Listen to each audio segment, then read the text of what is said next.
Millionaire visits orphanage and forgets his wallet. What the orphan did left him horrified.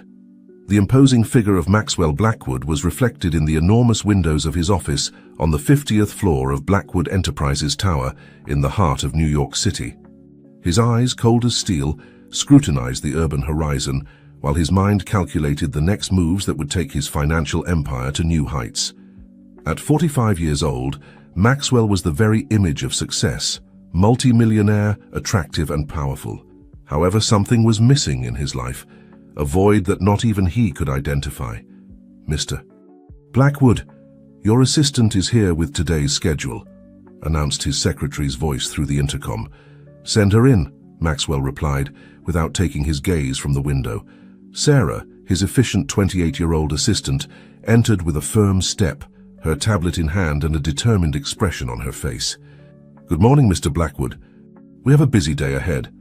Maxwell turned, his face a mask of indifference. "Go ahead, Sarah. What do we have today?"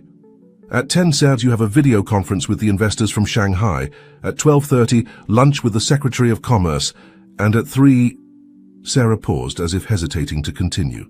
Maxwell raised an eyebrow. "Well?" "At 3, the visit to Hope and Life Orphanage is scheduled. It's part of the new corporate social responsibility campaign designed by the Public Relations Department."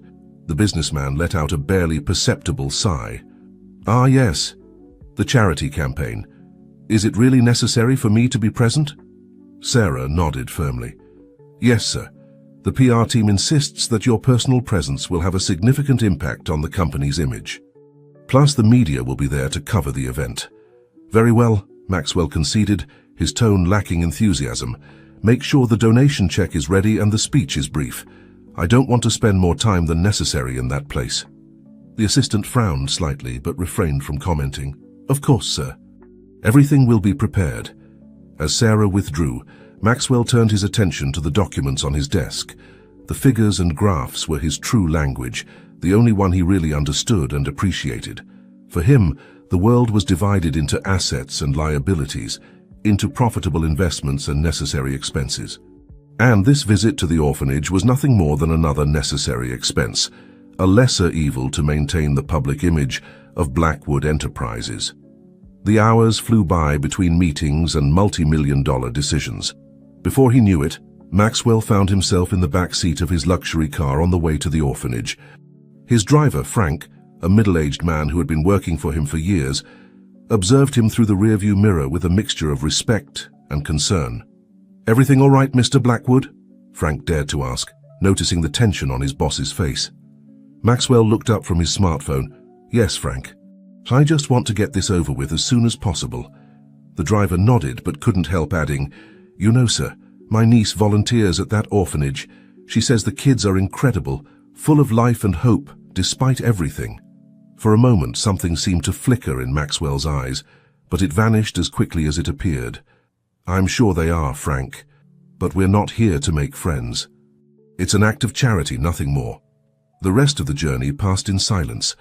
When they finally arrived at Hope and Life Orphanage, Maxwell was surprised to see that the building, though modest, was well maintained. Colorful gardens adorned the entrance, and children's laughter could be heard from inside. Maxwell got out of the car, adjusting his tie and mentally preparing himself for the cameras he could already see at the entrance.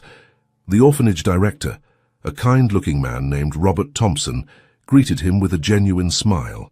"Mr. Blackwood, it's an honor to have you here," said Robert, extending his hand. Maxwell shook it briefly, his face a mask of rehearsed cordiality. "The honor is mine, Mr. Thompson. Blackwood Enterprises is committed to the well-being of the community." As they entered the building, followed by a retinue of assistants and journalists, Maxwell couldn't help but notice the colorful drawings adorning the walls, the carefully arranged toys on the shelves, and the aroma of home-cooked food wafting through the air. It was a warm, almost homely environment, so different from the cold hallways of his company. The visit proceeded as planned. Maxwell toured the facilities, listened to the director's explanations about the educational and development programs, and finally came the moment to hand over the donation check. Cameras flashed when Maxwell, with a perfectly rehearsed smile, handed the check to Director Thompson. "On behalf of all the children and staff of Hope and Life, we greatly thank you for your generosity, Mr. Blackwood," said the director, visibly moved. Maxwell nodded, repeating the words he had memorized. It is our duty as a leading company to contribute to the well-being of those most in need. We hope this donation will help provide a better future for these children. After the formal act, and while the journalists prepared for the round of questions, Director Thompson suggested, Mr. Blackwood, would you like to meet some of our children? They're in the recreation room and would be delighted to greet you. For a moment, Maxwell hesitated. It wasn't in the program, and he had already fulfilled his part of the show. However, aware of the cameras still surrounding him, he nodded with a forced smile. Of course, it would be a pleasure. He followed the director to a large room full of color and life. Children of various ages were playing, reading, or simply talking among themselves. Upon seeing the adults enter, some fell silent, observing with curiosity the man in the elegant suit. A small girl, no more than 10 years old, approached shyly. She had black hair tied in 2 braids and large expressive eyes that looked at Maxwell with a mixture of curiosity and hope. Hello, sir, said the girl in a soft voice. My name is Emily. Are you the man who's come to help us? Maxwell, taken by surprise, found himself speechless for a moment. Finally, he managed to respond. Yes, I am. My name is Maxwell Blackwood. Emily smiled, revealing a missing tooth. Thank you for coming, Mr. Blackwood. Would you like to see the drawing I made today? Before Maxwell could respond, the girl had already run to fetch her artwork. She returned with a colorful paper that she proudly extended towards the businessman. It was a simple but lively drawing, showing what appeared to be a large, happy family. It's beautiful, Emily, said Maxwell, surprising himself with the sincerity in his voice. Emily's smile widened even more. Do you really like it? You can keep it if you want. For a brief instant, something stirred inside Maxwell. The innocence and generosity of that small gesture disconcerted him. However, he quickly regained his composure, aware of the cameras capturing every moment. You're very kind, Emily, but I think this drawing will be better here where everyone can enjoy it, he replied, returning the paper to her. The visit continued for a few more minutes, with Maxwell exchanging brief words with some children and orphanage staff. Finally, it was time to leave. As he said goodbye to Director Thompson and prepared to face a final round of photos and questions from journalists, Maxwell didn't notice that he had left his black leather wallet on the table in the recreation room. He got into his car, exhaling a sigh of relief as he closed the door. Back to the office, Frank, he ordered his driver. As the vehicle drove away from the orphanage, Maxwell tried to shake off the strange feeling that was invading him. He had done his duty, he had done his act of charity. Why then did he feel that inexplicable emptiness in his chest? What he didn't know was that at that very moment, little Emily was discovering the forgotten wallet, an action that was about to change the course of many lives, including her own. The afternoon sun filtered through the windows of the recreation room at Hope and Life Orphanage, bathing the scattered toys and colorful drawings adorning the walls with its golden light. The children, still excited from the visit of the famous businessman Maxwell Blackwood, were chatting animatedly about the event. However, in a corner of the room, little Emily remained silent, her big eyes fixed on an object that shone on the table, the black leather wallet that Mr. Blackwood had forgotten. Emily approached cautiously, as if the wallet were a wild animal that might jump at any moment. With trembling fingers, she took it in her hands, surprised by its softness and the aroma of fine leather it gave off. It was an object that screamed luxury and power, so different from anything she had touched before. "What do you have there, Emily?" asked Jason, a 12-year-old boy who had quietly approached. Emily started, clutching the wallet to her chest. It's Mr. Blackwood's wallet. He forgot it here." The news spread like wildfire among the children.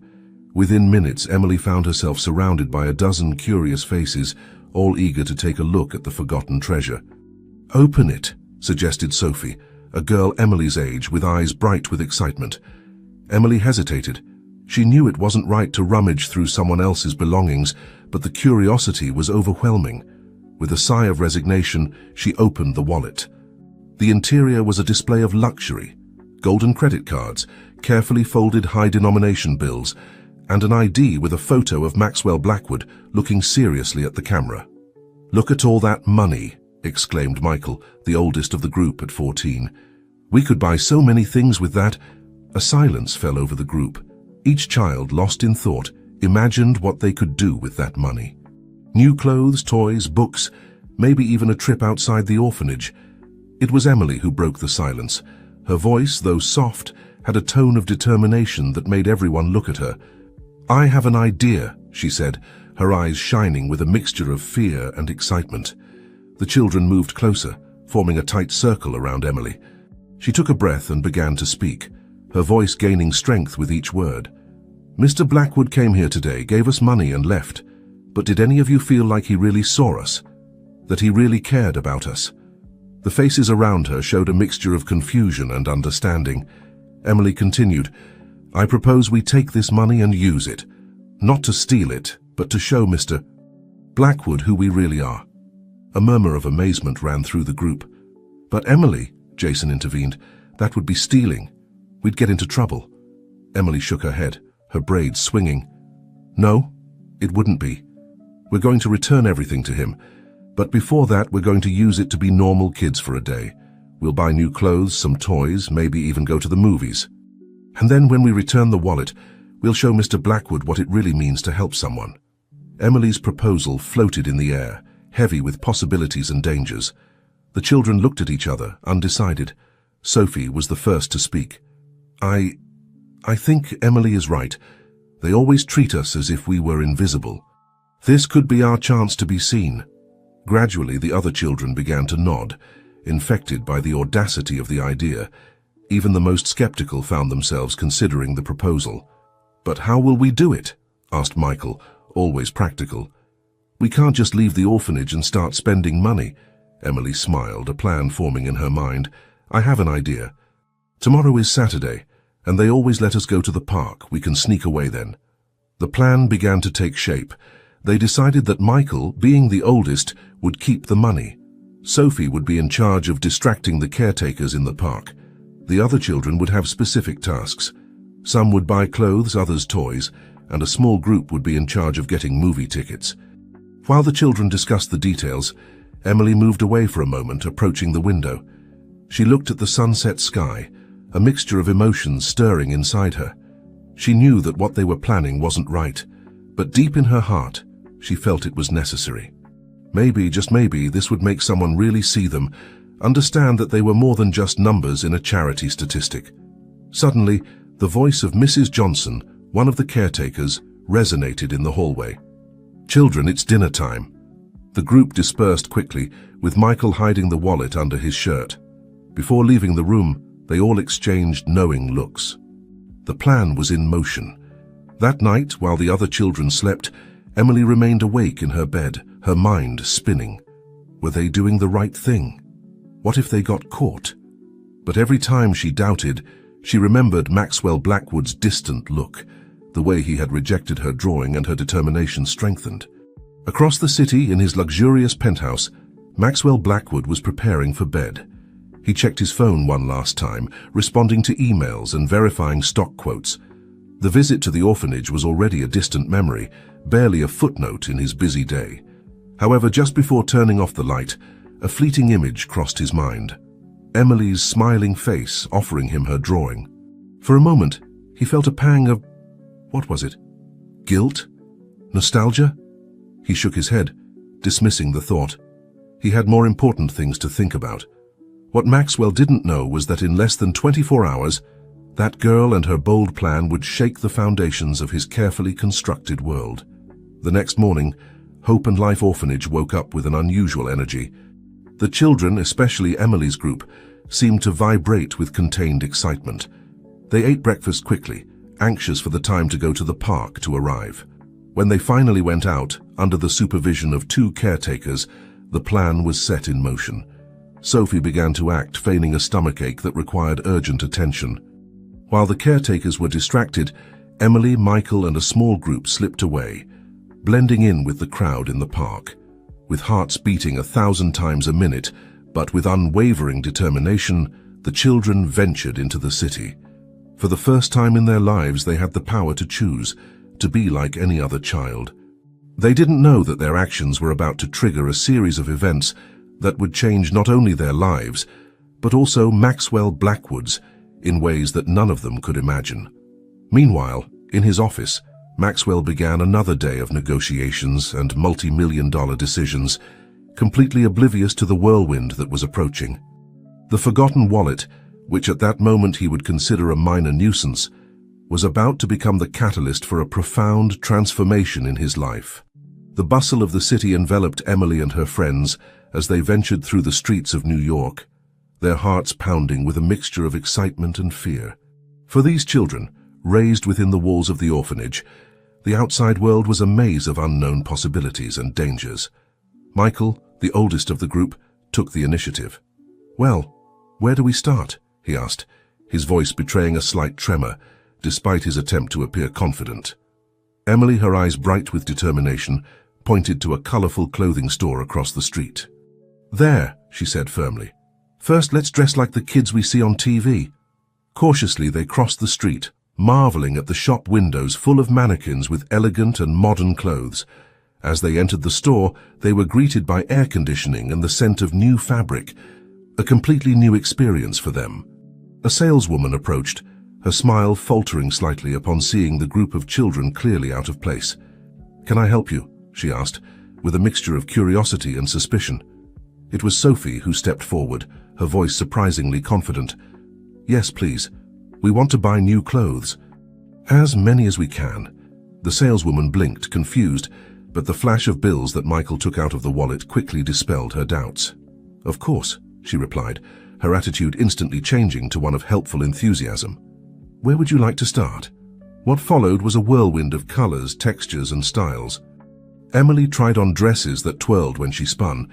Sophie found a leather jacket that made her feel invincible, and the boys marveled at sneakers that seemed able to make them fly. As they tried on the clothes, Emily couldn't help but notice her reflection in the mirror. For the first time, she saw a girl who didn't look like an orphan, but someone who could belong to any happy family. A silent tear rolled down her cheek, but she quickly wiped it away, determined not to let sadness cloud this moment of joy. They left the store with bags full of new clothes, feeling transformed. "What now?" asked Jason, clearly excited by the adventure. "Toys!" exclaimed little Peter, the youngest of the group at just 8 years old. The others nodded enthusiastically and headed to a nearby toy store. The toy store was a paradise of colors and sounds. The children ran from one aisle to another, marveling at the variety of games and toys they had never dreamed of owning. Emily stopped in front of an art set with paints and brushes of every imaginable color. Her eyes lit up as she imagined the drawings she could create. Michael, always thinking of the group, suggested buying board games that everyone could enjoy together at the orphanage. Sophie found a beautiful talking doll, something she had always wanted but never dared to ask for.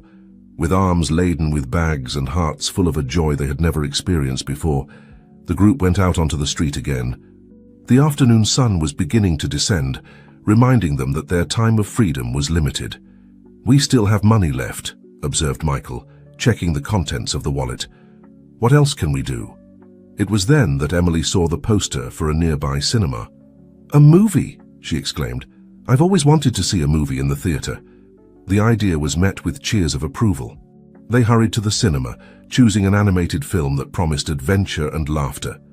To their surprise, the cashier didn't even blink when a group of children bought tickets without adult supervision. Sitting in the darkness of the movie theater with popcorn and sodas, another luxury they had never tasted, the children immersed themselves in a world of fantasy and color.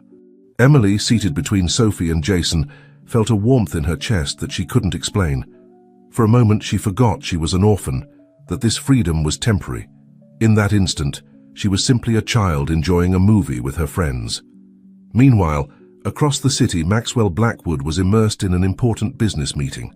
His mind was occupied with figures, projections, and market strategies. However, from time to time, a fleeting thought about his visit to the orphanage crossed his mind, like a passing cloud in a clear sky. Back at the cinema, when the lights came on and the credits began to roll, reality hit Emily and her friends. Their dream day was coming to an end. "I have to go back," said Michael, his voice tinged with sadness and resignation. Emily nodded, but before they could move, she noticed a photo booth in the cinema lobby. "Wait," she said. "One last thing." They squeezed into the small booth, laughing and making faces as the camera captured 4 photographs. When the photo strips came out, each took one, a tangible memory of their day of freedom. With heavy hearts but full of new memories, the group set out on the way back to the orphanage. Emily looked at the strip of photos in her hand, a bittersweet smile on her lips. She knew that what they had done wasn't right, but for one day, they had been normal children. They had been seen and treated like any other. As they walked, Emily began to plan how they would return the wallet to Maxwell Blackwood. She wanted him to understand, to see beyond the numbers and donations.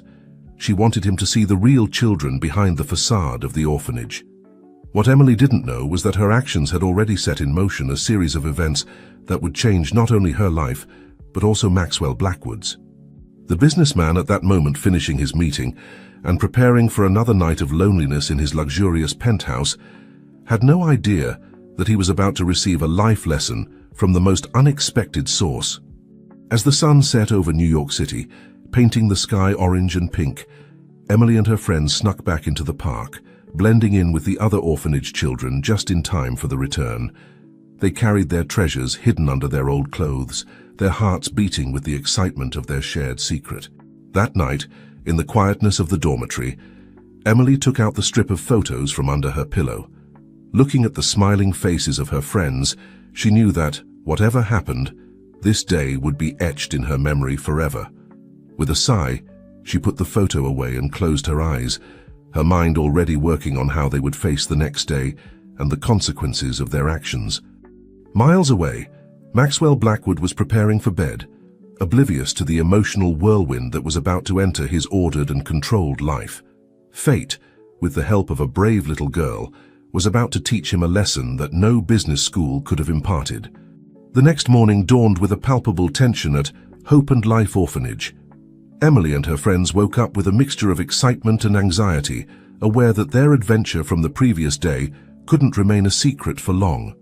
Meanwhile, in Maxwell Blackwood's luxurious penthouse, the businessman was preparing for another day of work.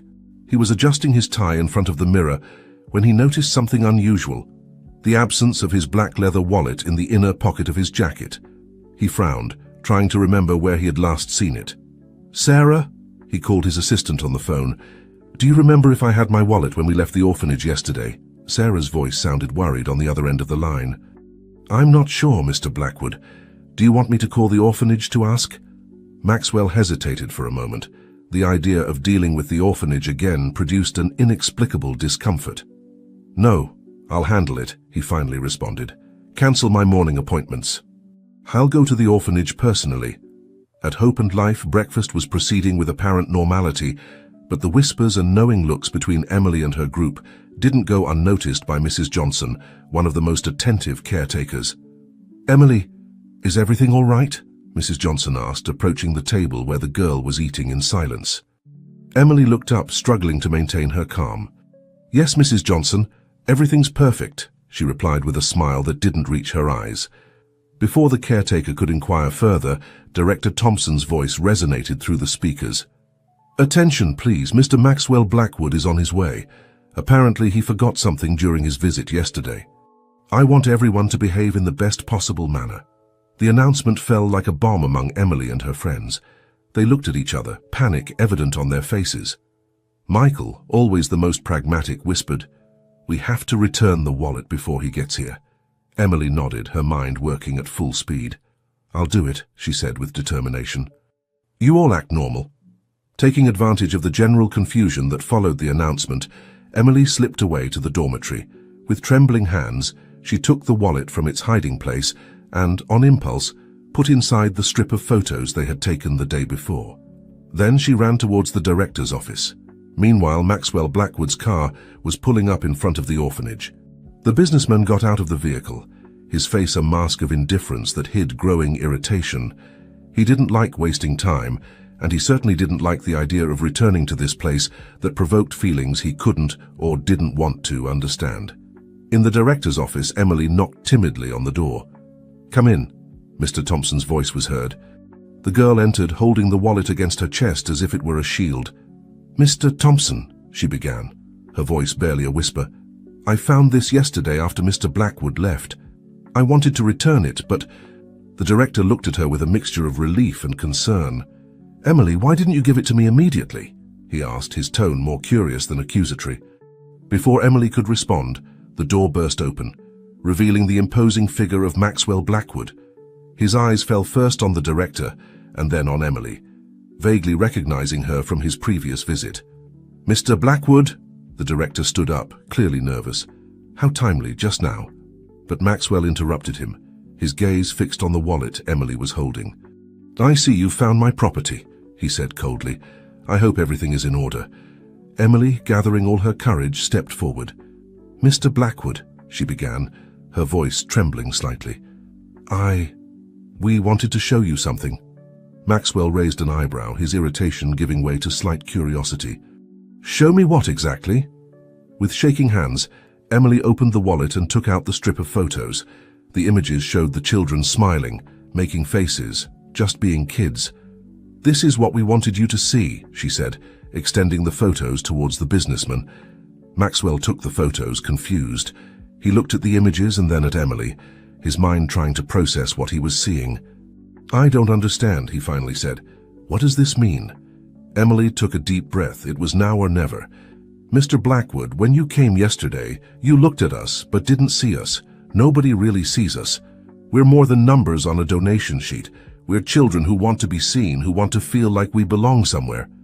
Emily's words fell like lightning on Maxwell's conscience.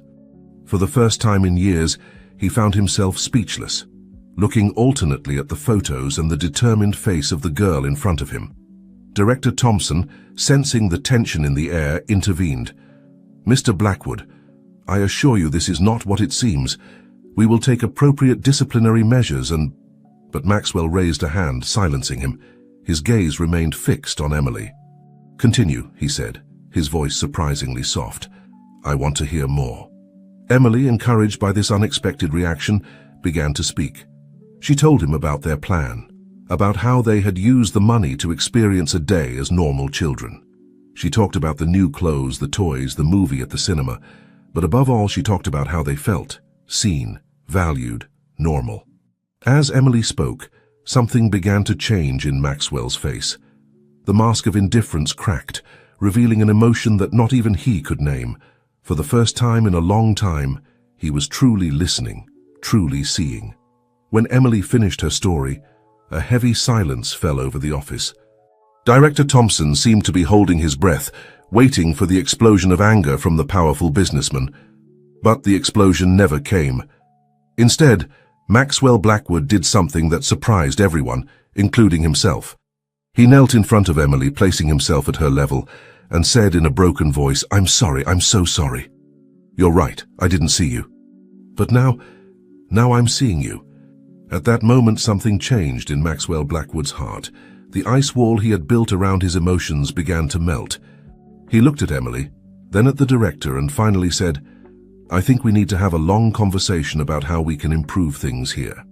As the morning sun flooded the office, illuminating the faces of Emily, Maxwell, and Director Thompson, a new era began for Hope and Life Orphanage, an era in which children would not only be seen, but truly understood and valued.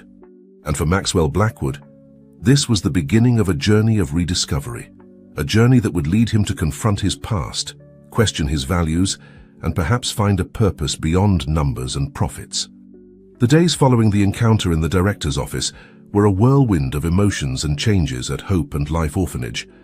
Maxwell Blackwood, against all odds, had decided to personally involve himself in the daily life of the orphanage, a decision that surprised everyone, including himself. On Monday morning, a week after the wallet incident, Maxwell arrived at the orphanage dressed casually, something unusual for him. He wore jeans and a simple shirt, as if trying to shed his corporate armor.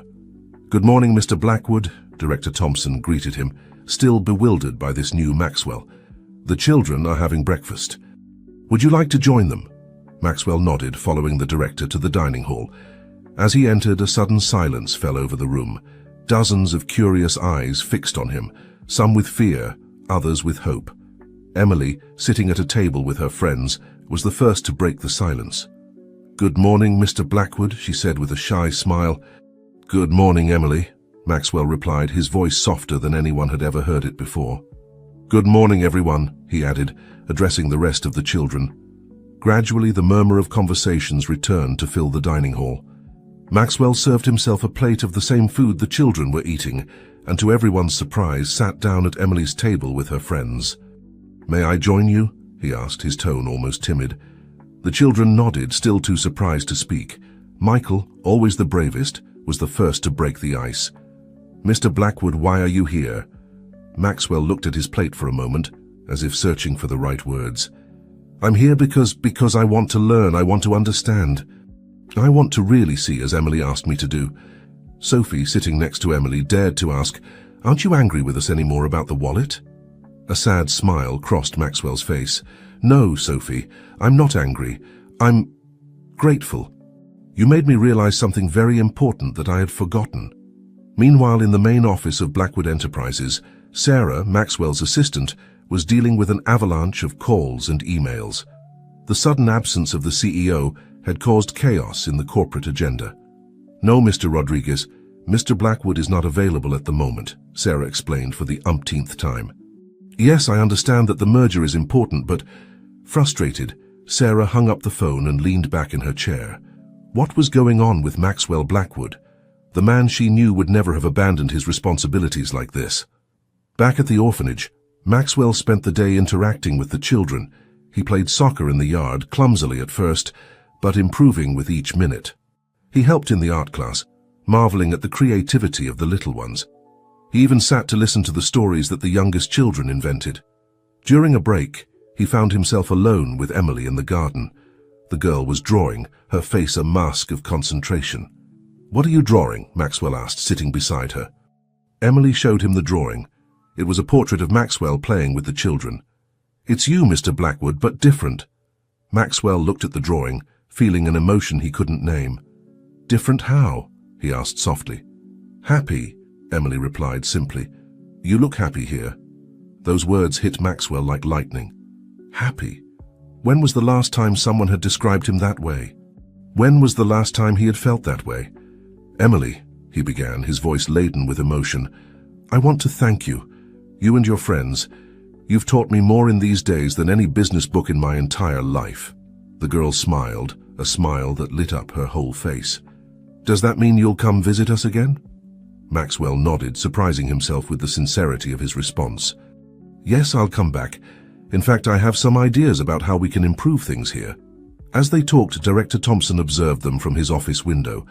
Never in his years of work had he seen such a dramatic transformation, not only in the children, who seemed happier and more hopeful, but in Maxwell Blackwood himself. As evening fell, Maxwell prepared to leave. The children gathered at the entrance to say goodbye to him, something they had never done before with any visitor. "Will you come back tomorrow, Mr. Blackwood?" asked Jason, hope in his voice.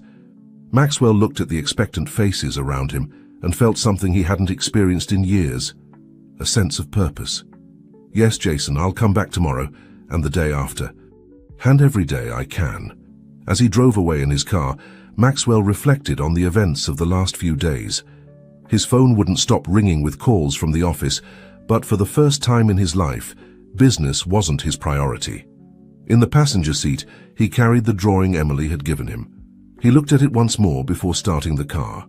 The image of himself, smiling and surrounded by children, was a reminder of the person he wanted to be, of the person who perhaps deep down he had always been. That night, in his luxurious penthouse, Maxwell couldn't sleep. His mind was full of ideas, plans to improve the lives of the children in the orphanage. For the first time in years, he felt truly alive, truly useful. Meanwhile, at Hope and Life, Emily was also awake, looking at the stars from the dormitory window. She thought about Maxwell, how he had changed, how he had really seen them for the first time. "Do you think he'll come back tomorrow?" Sophie whispered from the bed next to her. Emily smiled in the darkness. "Yes," she replied with conviction. "I think he will." And so, as night enveloped the city, two hearts, one young and one reborn, filled with hope for tomorrow. The story of Maxwell Blackwood and the children of Hope and Life was just beginning, and it promises to be a story of transformation, second chances, and the incredible capacity of the human heart to change and grow.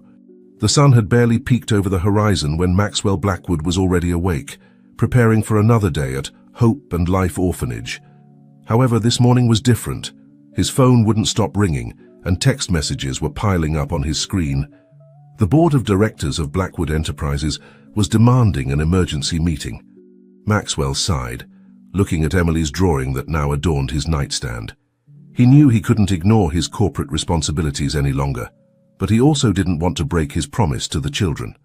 Meanwhile, at the orphanage, Emily and her friends were anxiously waiting for Maxwell's arrival.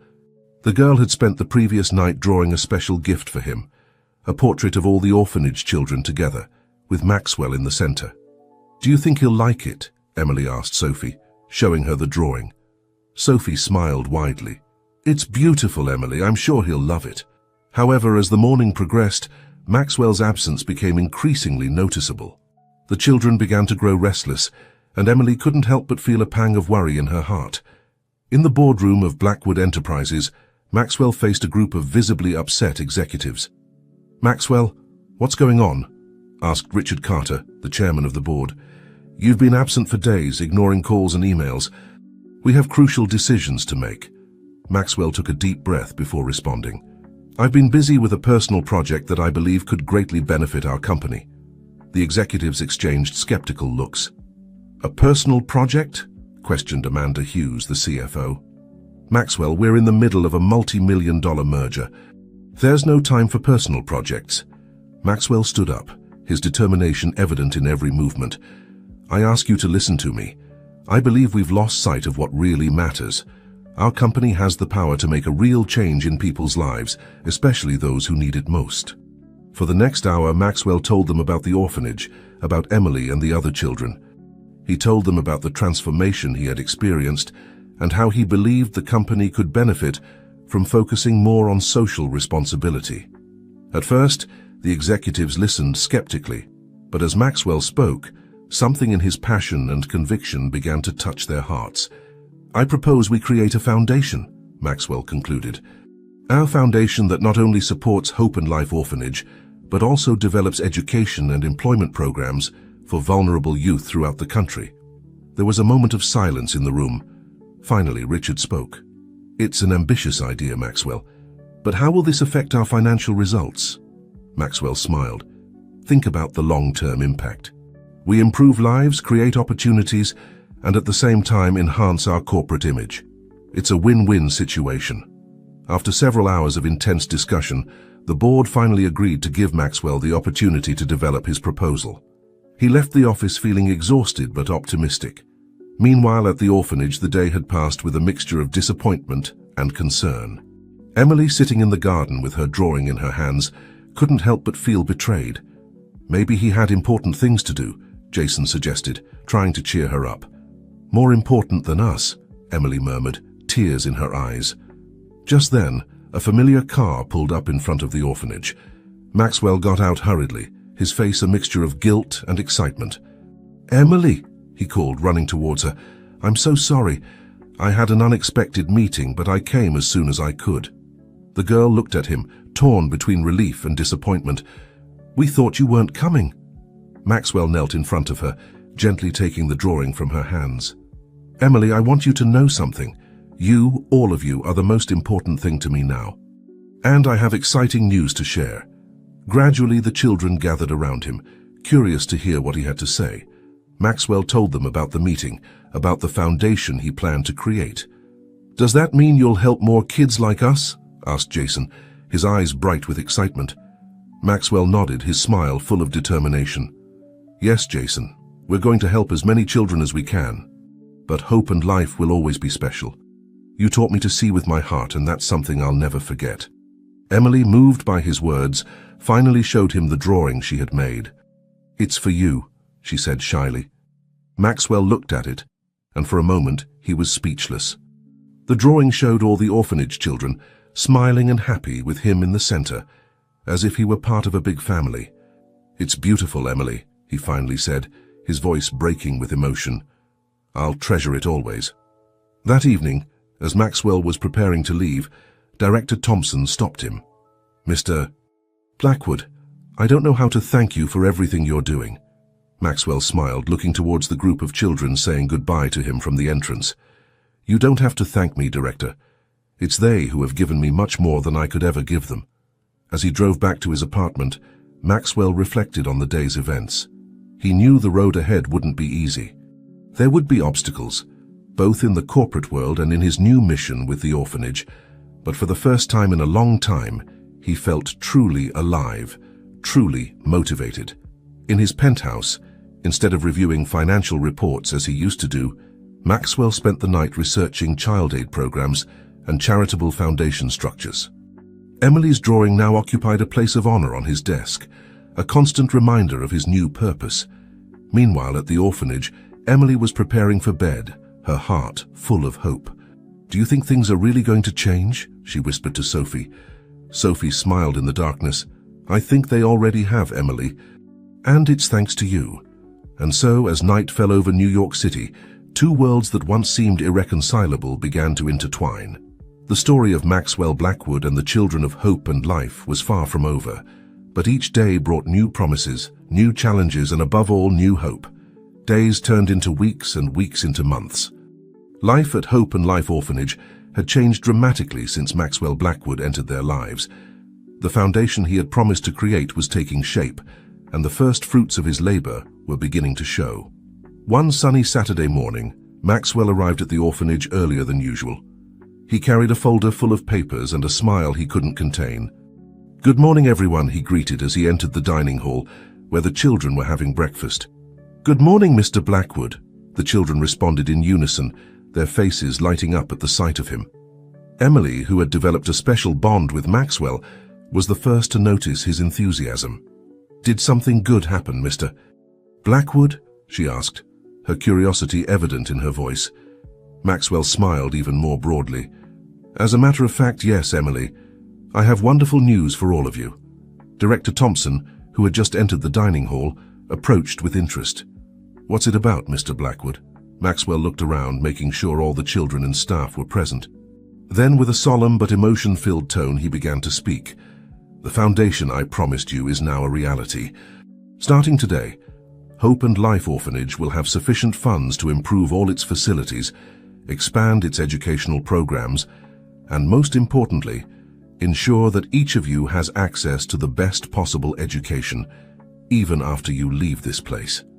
A stunned silence fell over the room, quickly followed by an explosion of joy. The children shouted, hugged each other, and some even cried with happiness. Emily, with tears in her eyes, approached Maxwell and hugged him tightly. "Thank you, Mr. Blackwood. Thank you for keeping your promise." Maxwell, moved, returned the hug. "No, Emily. Thank you and all the children for teaching me the true meaning of life." Director Thompson, visibly emotional, shook Maxwell's hand. "This will change these children's lives forever. I don't know how to thank you." Maxwell shook his head. "There's nothing to thank me for. It's the right thing to do." As the day progressed, Maxwell shared more details about the foundation's plans. There would be new classrooms equipped with cutting-edge technology, an updated library, personalized tutoring programs, and even plans to help young people find employment or continue with higher education once they left the orphanage. While the children celebrated and made plans for the future, Maxwell found himself reflecting on his own journey. He remembered the cold and distant man he had been just a few months ago and marveled at how a simple act of kindness from a child had triggered such a profound transformation in his life. That afternoon, as the children played in the newly renovated courtyard, Maxwell sat on a bench with Emily. "Emily," he began, his voice soft and laden with emotion, "I want you to know that you've changed my life. You and all the children here have taught me more about love, compassion, and purpose than I learned in all my years in the business world." Emily looked at him with her big brown eyes. "You've changed our lives too, Mr. Blackwood. You've given us hope." Maxwell smiled, feeling a warmth in his heart that had become familiar in recent months. "You know, Emily, I've been thinking a lot lately. About life, about the future." The girl looked at him curiously. "And what have you been thinking about?" Maxwell took a deep breath before continuing. "I've been thinking about the possibility of adopting. Of forming a family." Emily's eyes widened. "Do you want to adopt one of us?" Maxwell nodded slowly. "Yes, I've been considering that possibility. But I want you to know that, regardless of what I decide, all of you are already like family to me." Emily remained silent for a moment, processing the information. Then, with wisdom beyond her years, she said, "Mr. Blackwood, I think you'd be a wonderful father. Any of us would be lucky to have you as a dad." Emily's words touched Maxwell deeply. At that moment, he knew his life had changed forever, and that the path he had chosen, though challenging, was the right one. As the sun began to set, painting the sky in warm hues, Maxwell watched the children playing, laughing, and enjoying a happiness that once seemed unattainable. He realized he had found something that money could never buy: a purpose, a family, and an unconditional love that filled every corner of his being. That night, as he prepared to leave, Maxwell looked once more at the drawing Emily had given him months ago. He now understood that this image wasn't just a drawing, but a vision of the future, a future he was building day by day with every smile, every hug, and every act of kindness. As he drove back to his apartment, Maxwell knew there were still many challenges ahead. Adoption would be a complicated process, and balancing his new life with his business responsibilities wouldn't be easy. But for the first time in his life, he felt completely at peace with the path he had chosen. At the orphanage, Emily was preparing for bed, her heart full of mixed emotions. The possibility that Maxwell might adopt one of them was exciting but also a little scary. However, as she looked around at the smiling faces of her friends, she knew that whatever happened, they would always be a family. And so, as night enveloped New York City, two souls, one young and one reborn, dreamed of the future. A future full of love, hope, and endless possibilities. The story of Maxwell Blackwood and the children of hope and life was far from over, but each chapter promised to be more beautiful than the last. Autumn had arrived in New York City, painting the trees in golden and reddish hues. At Hope and Life Orphanage, the children were preparing for the start of the new school year, excited about the opportunities that Maxwell Blackwood's foundation was providing them. However, for Maxwell, the past few months had been an emotional roller coaster. His decision to adopt had triggered a series of events that had led him to question himself deeply. On a crisp morning, Maxwell arrived at the orphanage with a tired but determined face. Director Thompson greeted him at the entrance, immediately noticing his worried expression. "Mr. Blackwood, is everything all right?" the director asked. Maxwell sighed deeply. "Things have gotten complicated, Robert. The company's board of directors isn't happy with the time I'm dedicating to the orphanage and the foundation. They're pressuring me to refocus exclusively on business." The director frowned, concerned. "I understand. What do you plan to do?" "I don't know yet," Maxwell admitted, "but I'm not going to abandon these children." "I can't." As they walked towards the courtyard where the children were playing, Maxwell noticed Emily sitting alone on a bench, drawing intently. He approached her, sitting down beside her. "Hello, Emily.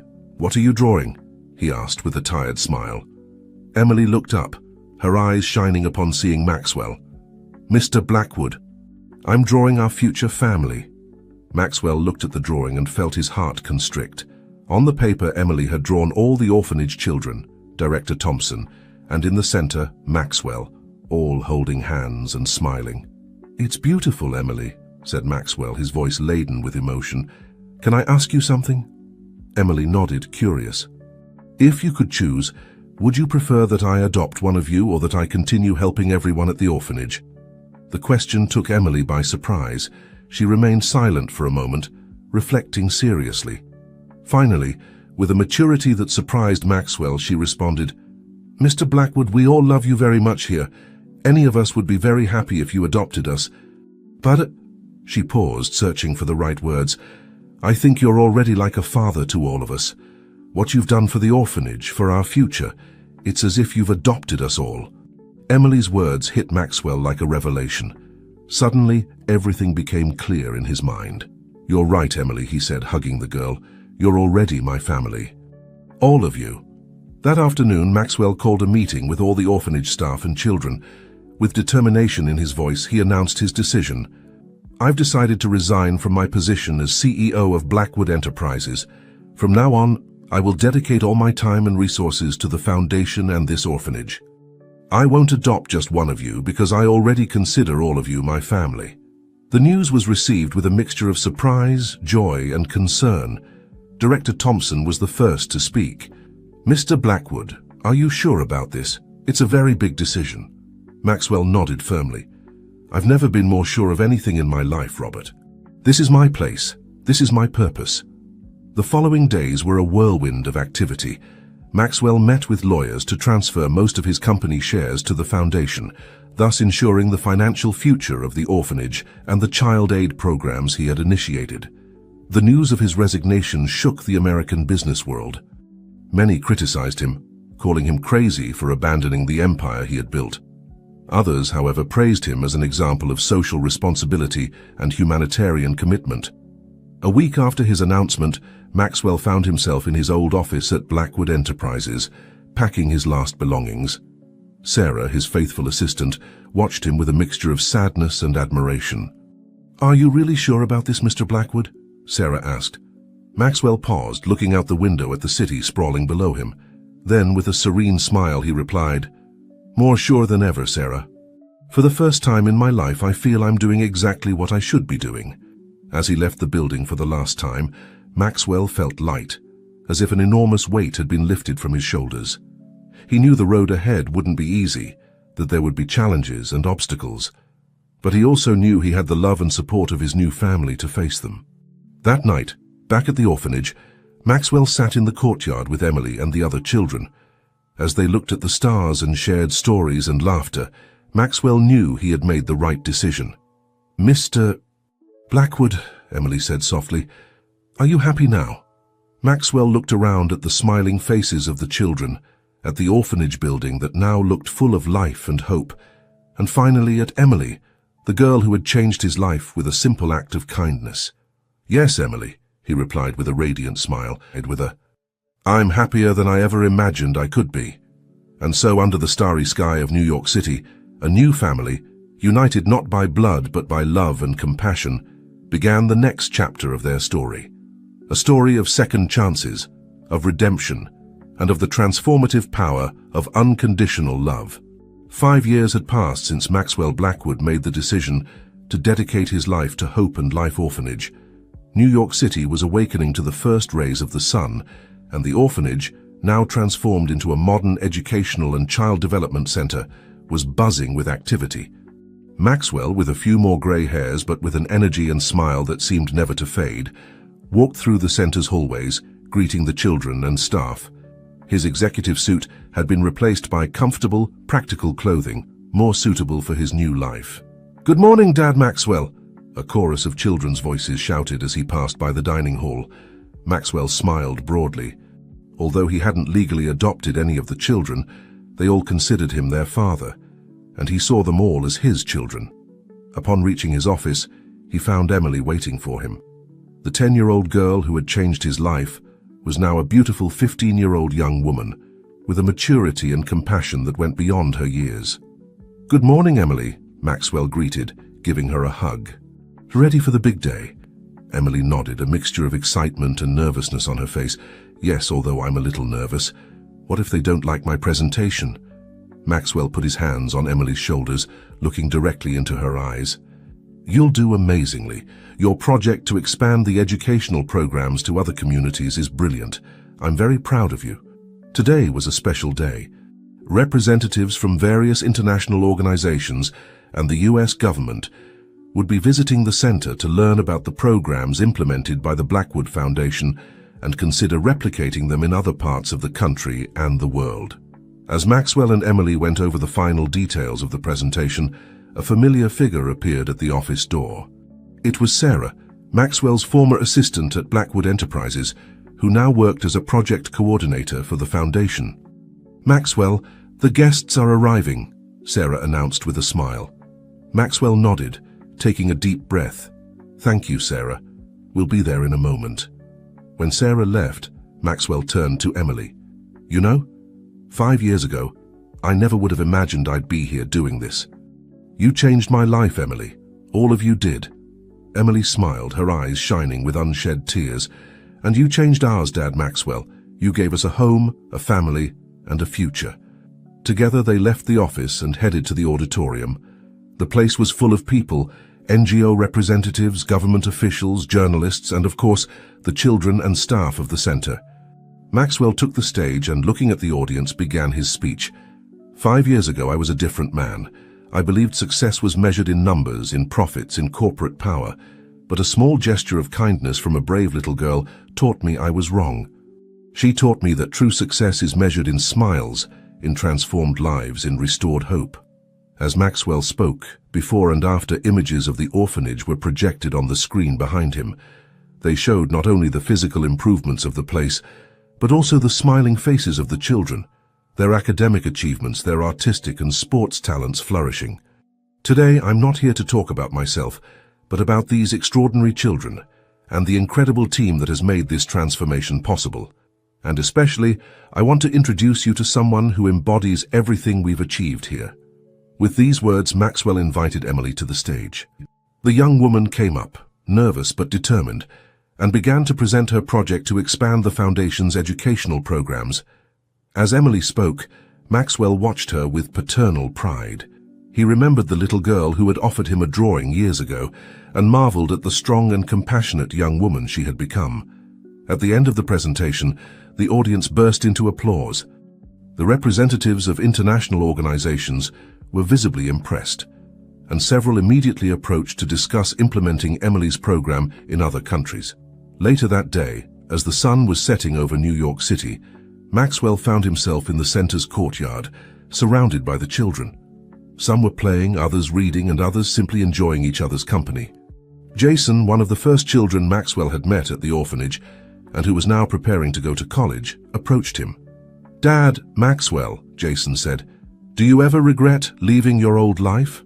Maxwell looked around at the happy faces of the children, at the building that was now a true home, and finally at Emily, who was helping one of the younger children with their homework. With a smile that lit up his entire face, Maxwell replied, "Not for a second, Jason. This is the life I was always meant to live. You are the family I was always meant to have." As night fell over Hope and Life Center, Maxwell Blackwood realized he had found something that all his previous money and power could never buy. A purpose, a family, and an unconditional love that filled every fiber of his being. And so, under the starry sky of New York City, the story of Maxwell Blackwood and the children of Hope and Life came to an end, but also to a new beginning. A beginning full of promises, of dreams to fulfill, and of a bright future for generations of children who, thanks to an act of kindness and a heart that dared to change, now had the opportunity to reach for the stars.